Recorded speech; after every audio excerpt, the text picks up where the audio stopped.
படுத்து தூங்கி ரெஸ்ட் எடுத்துட்டு சாயங்காலமா வாங்க. எத்தனை பேர் செத்தாங்கன்னு பணத்தை கணக்கெடுப்போம்.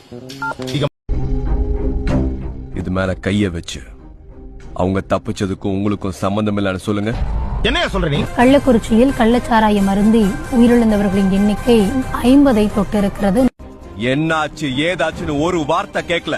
நள்ளிரவில் தூய்மை பணியாளர்களை போலீசார் குண்டுகட்டாக தூக்கி கைது செய்தனர். அப்போது போலீசாருடன் அவர்கள் வாக்குவாதம் செய்து தள்ளுமுள்ளுவில் ஈடுபட்டதால் பரபரப்பு ஏற்பட்டது. அடிபட்ட போலீஸ்காரங்களுக்கு கை போச்சா கால் போச்சா உசுறு போச்சான்னு கவலைப்படாம போச்சு. நைட் பூரா பார்க் பண்ணிட்டு இருக்க மனுஷனா நீ? துரசிங்கம் அதிகமா பேசுற. சகாயம் பொண்டாட்டி மண்ணெண்ண கேன தூக்குறதுக்கு முன்னால மூக்கு வேர்த்துட்டு நீ எனக்கு போன் பண்ற? தருவக்குள்ள ஏரியால வண்டி நிக்கிறதுக்கு முன்னால மூச்சு முட்டிக்கிட்டு என்ன வேலை செய்ய விடாம நீ குறுக்க வந்து விழுகிற? ஏயா என்ன நடக்குது? எந்த ஊரியா நீங்கெல்லாம்? எவ்வளவு வேலை கொடுத்தா? நீ போட்டிருக்கிற யூனிஃபார்மும் இந்த இடம் மட்டும் தான் உன்னை காப்பாத்திட்டு இருக்கு. Once game ஆடுறீங்க.